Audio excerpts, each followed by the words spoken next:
আসসালামু আলাইকুম এভরিওয়ান। সম্প্রতি বিদ্যুৎ সমস্যার কারণে রেগুলার আমরা গল্প দিতে পারতেছি না, এজন্য তোমাদের কাছে আন্তরিকভাবে দুঃখিত।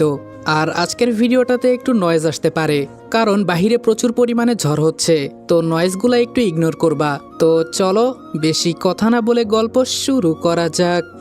এবার রিয়ার চাচি বলা শুরু করলো, রিয়া তুই আজকে দেশ ছেড়ে চলে যাবি, তবে যাওয়ার আগে তোর বাবা মাকে দেখার জন্য একটা মানুষ লাগবে।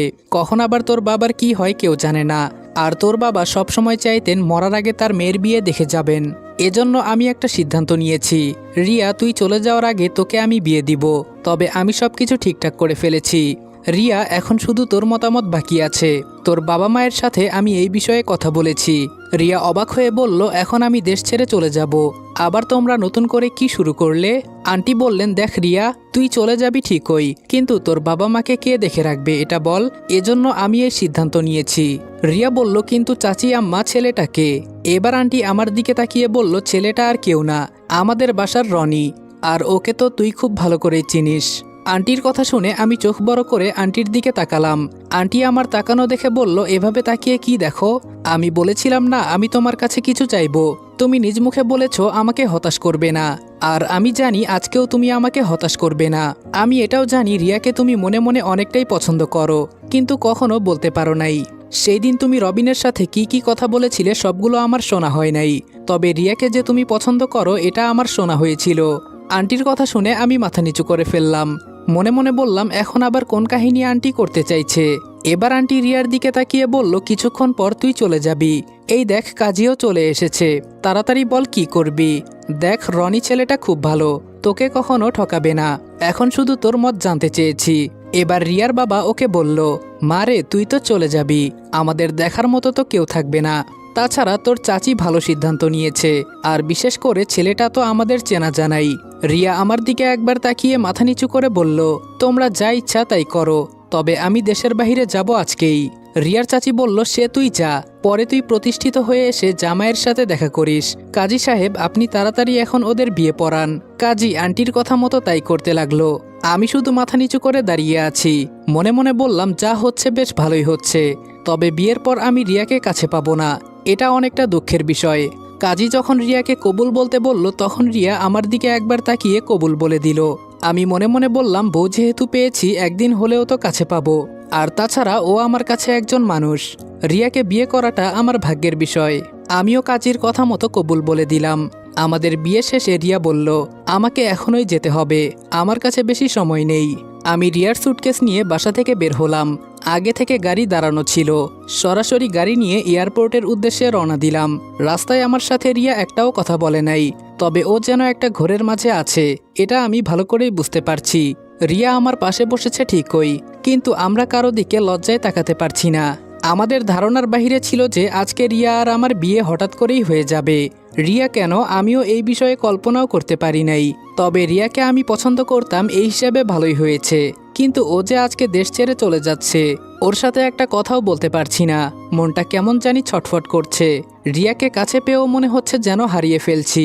গাইস, তোমরা কি জানো আমি ওয়ানেক্সে গেম খেলার মাধ্যমে প্রতিদিন টাকা আয় করি? এই আইপিএলে তোমাদের পছন্দের টিমের ওপর বাজি ধরে তোমরাও যদি আমার মতো টাকা আয় করতে চাও, তাহলে এখনই গুগলে ওয়ানেক্স সার্চ করে অফিসিয়াল ওয়েবসাইটে গিয়ে রেজিস্ট্রেশন করো। আর রেজিস্ট্রেশনের সময় যদি আমার দেওয়া special promo code RED18 use করো, তাহলে অসংখ্য বোনাস এবং ফ্রি স্পিন পেয়ে যাবা। আর ওয়ানেক্স কিন্তু একটা ইন্টারন্যাশনাল লাইসেন্সকৃত প্ল্যাটফর্ম এবং সবচেয়ে বিশ্বস্ত।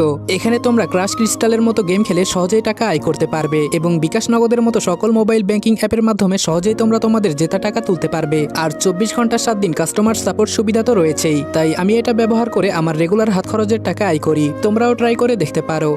আমি জানি আমি রিয়ার সাথে এখন কোনো কথা বলতে পারবো না। হাত থেকে ঘড়িটা খুলে রিয়ার হাতে চেপে দিয়ে শুধু বললাম, প্রতিটা মিনিট প্রতিটা সময় আমি তোমার জন্য অপেক্ষা করব। মানুষ বিয়ে তো আর এতগুলো করতে পারে না। দেখো আমার কি কপাল, নিজের বউকে কাছে পেয়েও যেন হারিয়ে ফেলছি। হয়তো আমার জীবনটাই এমন, যাকে কাছে পাই তাকেই খুব শীঘ্রই হারিয়ে ফেলি। রিয়া কোনো কথা বলল না, শুধু আমার দিকে একবার তাকিয়ে দেখলো। গাড়ি থেকে নেমে রিয়াকে নিয়ে সামনে হাঁটতে লাগলাম। যতটা সামনে যাচ্ছি ততই যেন বুকটা 3 ইঞ্চি ফাঁক হয়ে কাঁপাকাঁপি করছে। রিয়া ভেতরে যাওয়ার সময় আমার দিকে একবারও তাকিয়ে দেখলো না। এটা দেখে মনটা আমার খুব খারাপ হয়ে গেল। দেখতে দেখতে রিয়া ভেতরে চলে গেল। আমি মাথা নিচু করে নিচে বসে গেলাম। কিছুক্ষণের মায়ে পড়ে যেন কলিজাটা আমার ফেটে যাচ্ছে, চোখ থেকে আপনা আপনি পানি পড়ছে। আন্টি আমার মাথায় হাত দিয়ে বলল, আমি তোর সাথে অনেক বড় অন্যায় করে ফেলেছি, আমাকে তুই মাফ করে দিস। তাছাড়া আমার কিছু করার ছিল না রে। দেখ, রিয়া একদিন না একদিন ফিরে আসবে, তখন তো তুই ওকে বউ বলে ডাকতে পারবি। দেখিস ও তখন শুধু তোর জন্য ফিরে আসবে। আমি তোর জন্য রিয়ার মনের ভেতরে ভালোবাসা দেখতে পেয়েছিলাম। আমি চোখের পানি মুছে বললাম, আমি রিয়ার জন্য অবশ্যই অপেক্ষা করব। তবে আন্টি, সত্যি একটা কথা কি, রিয়াকে আমি অনেক ভালোবাসতাম, কিন্তু রিয়াকে বিয়ে তো করলাম, তবে কাছে পেলাম না। রিয়ার আম্মু আমার পাশে দাঁড়িয়ে বলল, আমরা কি তোমার সাথে অনেক বড় অন্যায় করে ফেলেছি বাবা? আমি দাঁড়িয়ে রিয়ার বাবা মায়ের পায়ে সালাম করে বললাম, আপনারা কোনো অন্যায় করেন নাই, এটা আমার ভাগ্যে লেখা ছিল। গাড়িতে বসে বাসার দিকে রওনা দিলাম। এবার আন্টি আমাকে বলল, বাবা একটা কথা বলবো? আমি বললাম, বলেন, আদেশ করব। আজকে থেকে তো আপনারা আমার কাছের কেউ হয়ে গেলেন। চাচি শাশুড়ি হাসি দিয়ে বলল, বাবা, সে তো হয়েই গেলাম, তবে আমি চাইছি তুমি কিছু একটা করো। আমি বললাম, হ্যাঁ, দেখি কি করা যায়। শ্বশুর আব্বা বলল, জামাই বাবা, তুমি আজকে থেকে আমাদের বাসায় থাকবে, এত বড় একটা বাসা আমাদের। তাছাড়া আমার যদি কিছু হয়ে যায়, তোমার শাশুড়ি আমাকে একা হাসপাতালে নিয়ে যেতে পারবে না। আমি মাথা নিচু করে বললাম, শ্বশুর আব্বা, আমি ঘর জামাই থাকতে চাই না, আমি যেখানে আছি সেখানেই থাকবো।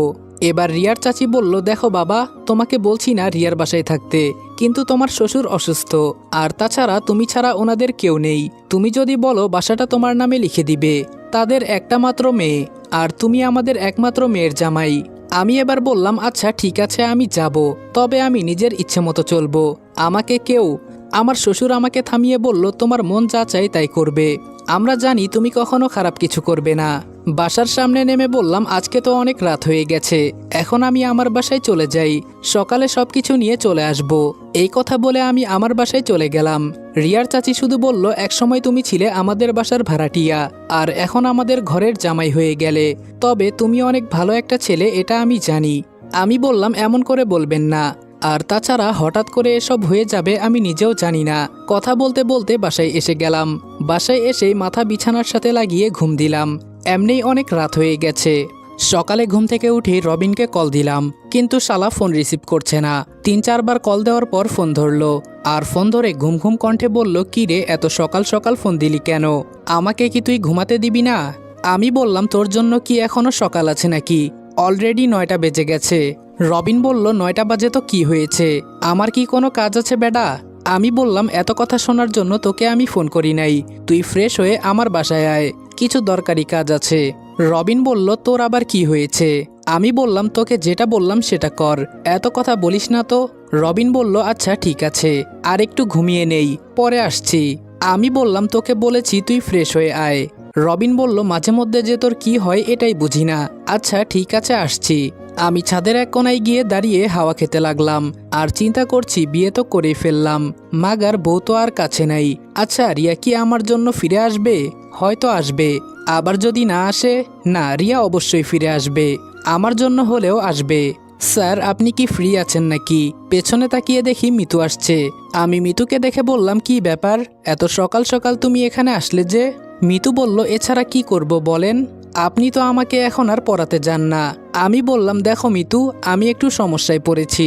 মিতু বলল, সে কি সমস্যা তা আমি জানি না, তবে আপু বলল, আপনি নাকি আমার আপুর সাথে ব্রেকআপ করেছেন, কেন এমনটা করলেন জানতে পারি? আমি বললাম, দেখো মিতু, পরি হয়তো তোমার বোন হতে পারে, কিন্তু ওর সম্পর্কে তুমি ভালো করে কিছুই জানো না। আমি ওর সাথে একদিন ছিলাম, আর আমি জানি তোমার বোন কেমন মেয়ে, এজন্য ব্রেকআপ করেছি। হঠাৎ করে পরি বলল, আমি যদি এতই খারাপ হতাম তাহলে আগে আমাকে হ্যাঁ বললেন কেন? আমি চোখ তুলে পরির দিকে তাকিয়ে বললাম, তোমরা দুই বোন সকাল সকাল এখানে এসেছো, আর পরি, আমি তোমাকে বলেছি না আমি যেন তোমাকে দ্বিতীয়বার আমার সামনে না দেখি? পরি আমার পাশে দাঁড়িয়ে বলল, কি করব বলেন, প্রথম কারোর সাথে প্রেম করেছিলাম, সেও আমাকে ফিরিয়ে দিল। আমি বললাম, তুমি প্রেম করবে আমার সাথে, আর রুম শেয়ার করবে তোমার ফ্রেন্ডদের সাথে, তুমি কি এখন এটা চাও আমি তোমার ছোট বোনের সামনে তোমার গোপন কথা সবগুলো ফাঁস করে দেই? এবার পরি বলল, তুমি খুব চালাক একটা ছেলে, আমি জানি তুমি কোনো গোয়েন্দা না, আর এটাও জানি এসব কথা তোমাকে আমার বান্ধবী বলেছে। তবে হ্যাঁ, ও যা বলেছে সব সত্যি কথা, ভেবেছিলাম বিয়ের পর ভালো হয়ে যাব, কিন্তু তার আগেই তো সবকিছু শেষ হয়ে গেল। আমি বললাম, দেখো পরি, আমি চাই তুমি আমাকে কখনো বিরক্ত করো না, আমি একজন বিবাহিত পুরুষ, আর এজন্য বলছি তুমি আমার কাছ থেকে দূরে থাকো। পরি বলল, মিথ্যা কথা তো অনেক বলতে পারেন দেখি, আর কত মিথ্যা বলবেন? আমি ফোনটা বের করে আমার আর রিয়ার বিয়ের ম্যারিড সার্টিফিকেট দেখিয়ে বললাম, এখন তো বিশ্বাস হয়েছে? পরি চোখ বড় বড় করে আমার দিকে তাকিয়ে আছে। আমি বললাম, দেখো পরি, সবকিছু তো তোমাকে বলেছি আমি। আর আমি আগে থেকেই রিয়াকে পছন্দ করতাম, কিন্তু তোমার কারণে ওর সাথে আমার প্রেম হয়ে ওঠে নাই। ওই কথায় আছে না, যার ভাগ্যে যেটা লেখা থাকে সে সেটাই পায়। আর আমি জানি ভালোবাসা সত্যি হলে কেউ আর পথে বাধা দিতে পারে না। এবার পরি আমার দিকে পিস্তল তাক করে বলল, আমি জানি তোকে আমি পাবো না, কিন্তু আমি পাবো না তো কি হয়েছে, তোকেও আমি অন্য কারো হতে দিব না। তোকে খুন করে দরকার হলে আমি জেলে যাব, তাও তোকে আমি অন্য কারো হতে দিব না। মিতু আমার সামনে দাঁড়িয়ে বলল, মারতে হলে আমাকে আগে মার আপু। আর স্যার খারাপ কথা কি বলেছে? সেই দিন আমি তোর পক্ষ নিয়েছিলাম, ভেবেছিলাম তুই অনেক ভালো, কিন্তু তুই যে এসব করে বেড়াস কে জানে। কি আর বলবো, তুই আমার নিজের বোন। তুই যদি এতই ভালো হতি তাহলে আমি তোর ভালোবাসা এনে দিতাম, কিন্তু তুই অন্য কারোর সাথে। ছি। দেখ আপু, আমি এসব বলতে পারবো না। আমার স্যার এখন আমার বান্ধবী রিয়ার হাজবেন্ড, আবার তিনি আমাকেও পড়ায়। আমি বেঁচে থাকতে স্যারকে কিছুই হতে দিব না, কারণ আমি যে আমার স্যারকে কথা দিয়েছি। প্লিজ তুই এখান থেকে চলে যা। পরি পিস্তল নামিয়ে বলল, আমার বোনের জন্য বেঁচে গেলি, যা তোকে ছেড়ে দিলাম। কপালে যা নাই তা বললে তো আর আসবে না। ভালো থাকিস। পরি ছাদ থেকে নেমে চলে যাচ্ছে। আমি পেছন থেকে বললাম, জানো পরি, ভালো মানুষের অনেক দাম। তুমি শুধু নিজেকে পরিবর্তন করে দেখো, তোমাকে ছেলেদের পেছনে ঘুরতে হবে না, বরং ছেলেরাই তোমার পেছনে ঘুরবে। পরি কোনো উত্তর বা প্রশ্ন না করেই চলে গেল। আমি মিতুকে ধন্যবাদ দিয়ে বললাম, তুমি যদি না থাকতে। মিতু বলল, আরে স্যার, আমি বলেছিলাম না আমি থাকতে আপনার কিছুই হতে দিব না। তবে আপনি কি সত্যি? আমি বললাম, হ্যাঁ, আমি সত্যি রিয়াকে বিয়ে করেছি। মিতু বলল, তাহলে আপনি একা কেন? রিয়া কোথায়? আমি মন খারাপ করে বললাম, ও কালকেই দেশ ছেড়ে চলে গেছে, আর কালকে রাতেই আমাদের বিয়ে হয়েছিল। মিতু বলল, কি বলেন এসব? আমি বললাম, হ্যাঁ, যা বললাম সব সত্যি কথা। রিয়ার যে ছেলের সাথে সম্পর্ক ছিল ও বেইমানি করেছে। এসব সহ্য করতে না পেরে ও বিদেশে চলে যাবে বলে সিদ্ধান্ত নিয়েছে। আর তখন ওর চাচি বলল, বিদেশে যাবি তো যা, তবে যাওয়ার আগে বিয়ে করেই যা। এরপর আর কি, আমাদের বিয়ে হয়ে গেল। মিতু বলল, আপনি কি রিয়াকে পছন্দ করেন? আমি বললাম, আমি এই জায়গায় প্রথম যেদিন এসেছি সেই দিনই রিয়ার প্রেমে পড়েছি, কিন্তু কখনো ওকে বলতে পারি নাই। আর তোমার বোন তো আমার সাথে জোর করেছে। তবে একটু একটু আমিও ওকে পছন্দ করতে শুরু করি। তখন পরীর বান্ধবীর সাথে আমার দেখা হয়, আর তার কাছ থেকে আমি সবকিছু জেনে ফেলি। মিতু বলল, আসলে আমি যদি জানতাম আমার আপু এমন, তাহলে কখনোই আমার আপুকে ভালোবাসতে বলতাম না। আমি বললাম, থাক, এসব কথা এখন বাদ দাও, এখন বলো তোমার কি খবর। মিতু বলল, আপনি তো আর আমাদের বাসায় পড়াতে যাবেন না, কালকে থেকে আমি আসব আপনার বাসায়।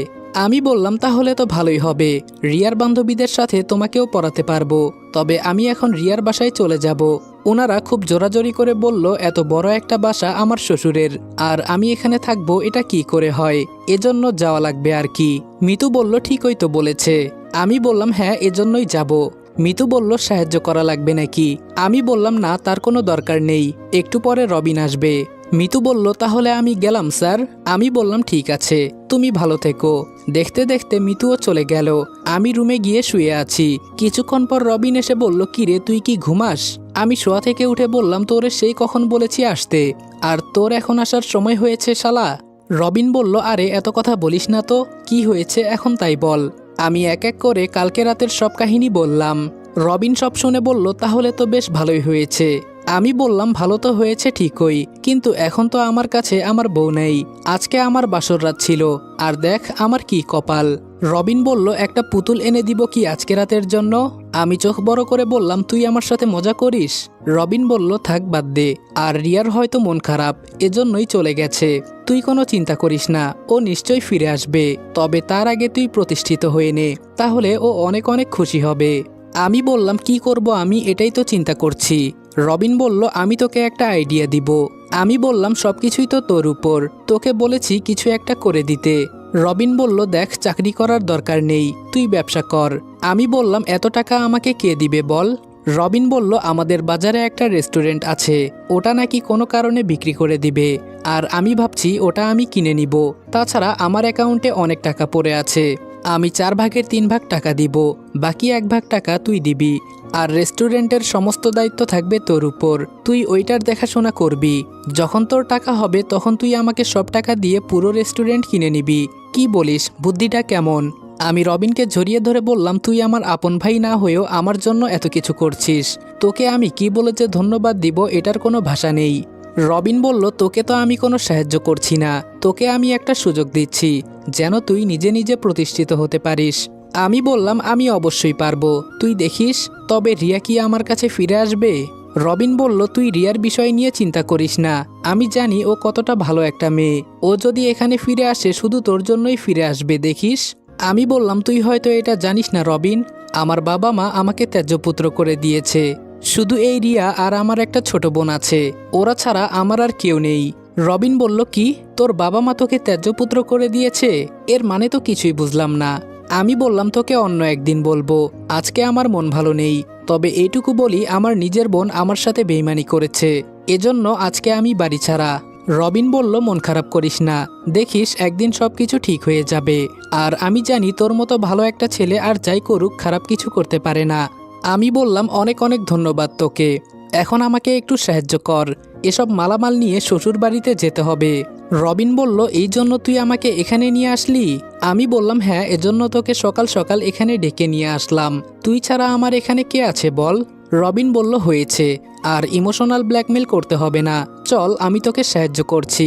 রবিনের সাহায্যে সবকিছু শ্বশুর বাড়িতে নিয়ে গেলাম। রবিন বাসায় সব জিনিসপত্র দিয়ে বলল, আমি এখন গেলাম, আর কালকে থেকে আমি আমার কাজকর্ম শুরু করব, তুই পরের দিন থেকে ম্যানেজারের দায়িত্ব পালন করতে পারিস। আমি বললাম, অনেক অনেক ধন্যবাদ তোকে। রবিন চলে যাওয়ার পর আমি শ্বশুর আব্বার কাছে গিয়ে বললাম, বাবা, আমার রুমটা যদি একটু দেখিয়ে দিতেন। শ্বশুর আব্বা বলল, দেখো বাবা, তুমি আমার মেয়ের জামাই, আমি চাই তুমি আজকে থেকে রিয়ার রুমেই থাকো। আমি বললাম, কিন্তু? রিয়ার বাবা বলল, দেখো, রিয়া তোমার বিয়ে করা বউ, আর তুমি বিশেষ করে আমার মেয়ের জামাই, রিয়া থাকলে তুমি বুঝি ওর রুমে থাকতে না? আমি বললাম, আচ্ছা ঠিক আছে বাবা। আমি সব কিছু নিয়ে রিয়ার রুমে গেলাম, পিচ্চি একটা মেয়ে, আর দেখো রুমটা কি সুন্দর করে সাজিয়ে রেখেছে। সবকিছু ঠিকঠাক করতে অনেকটাই সময় চলে গেল। বিকালে শাশুড়ি মার ডাকে ঘুম ভাঙল। তিনি বলল, টেবিলে খাবার সাজিয়ে রাখা হয়েছে, আমিও যেন খেয়ে নেই। আমি চুপচাপ গিয়ে শ্বশুরের পাশে একটা চেয়ার টেনে বসলাম।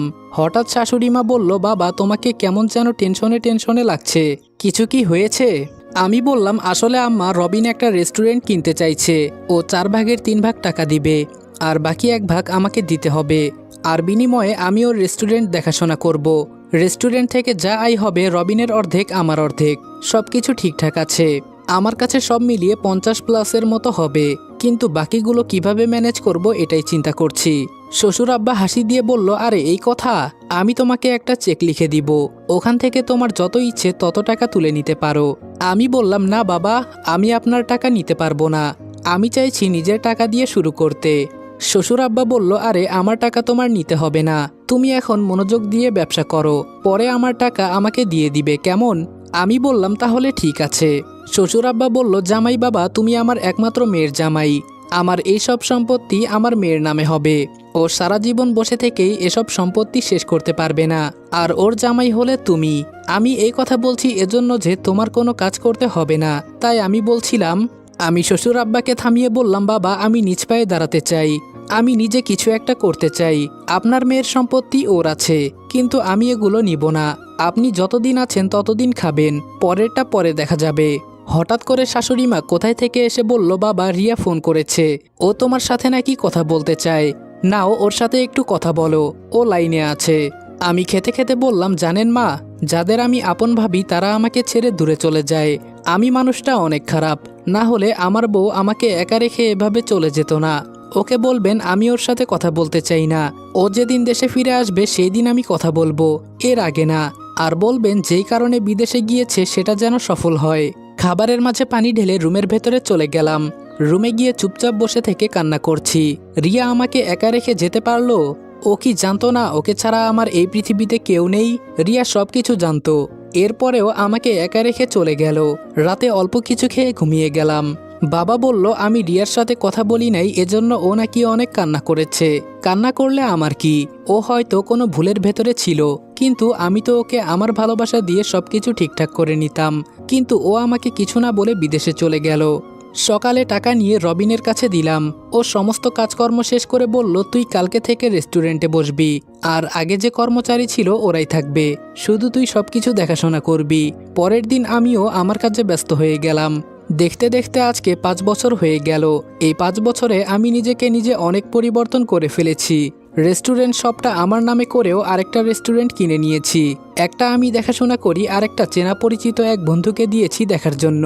এই 5 বছরে আমি রিয়ার সাথে একদিনও কথা বলি নাই। আমি তো ভুলেই গেছি যে আমার বউ আছে কিনা। তবে পরি কারোর সাথে নাকি পালিয়ে চলে গেছে, এখনও ফিরে আসে নাই।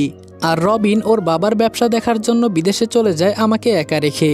আজকে রেস্টুরেন্টে বসে আছি, হঠাৎ করে একজন কর্মচারী এসে বলল, স্যার একজন ছেলে ঝগড়া করছে, আপনি গেলে ভালো হতো। চোখে চশমাটা লাগিয়ে সামনে গেলাম, গিয়ে দেখি একটা ছেলে আর একটা মেয়ে ঝগড়া করছে। হয়তো ওরা বয়ফ্রেন্ড গার্লফ্রেন্ড। রেস্টুরেন্টের বিল দিতে পারছে না দেখে এমন করছে। ঝগড়ার এক পর্যায়ে ছেলেটা চাকু দিয়ে মেয়ের মুখে আঘাত করতে চাইছিল। আমি এটা ফিরাতে গেলে আমার হাত অনেকটাই কেটে যায়। এই ঝামেলা এক সময় আমার হাতের নাগালের বাইরে চলে যায়। এজন্য আমি পুলিশ ডেকে ওদের ধরিয়ে দিলাম। একজন কর্মচারী এসে বলল, স্যার আপনার হাত অনেকটাই কেটে গেছে, তাড়াতাড়ি হাসপাতালে চলেন। আমি বললাম, হ্যাঁ আমাকে হাসপাতালে যেতে হবে, তুমি এই দিকটা একটু সামলে নিও কেমন, আমি যাব আর আসবো। কর্মচারী বলল, আচ্ছা ঠিক আছে স্যার। আমি হাসপাতালে গিয়ে দেখি একজন ডাক্তারও নেই কেবিনে, সবাই নাকি একজন ইমার্জেন্সি রোগী নিয়ে বিজি। একজন নার্স এসে বলল, স্যার 1 মিনিট, বড় ম্যাম আজকে হাসপাতালে এসেছে, আপনি একটু বসেন, একটু পরে তিনি আপনাকে দেখবেন। আমি হাতটা চেপে ধরে বসে আছি। কিছুক্ষণ পর নার্স এসে বলল, ম্যাডাম এখন ফ্রি আছে, আপনি তাড়াতাড়ি যান। আমি নার্সের কথা মতো ডাক্তারের কেবিনে চলে গেলাম। গিয়ে দেখি ডাক্তার কি যেন লেখালেখি করছে। তিনি মাথা নিচু করে বলল, বলেন আপনার কি সমস্যা। আমি বললাম, জি ম্যাডাম, আমার হাতে চাকুর টান লেগেছে। এটা শুনে যেই ডাক্তার আমার দিকে তাকালো,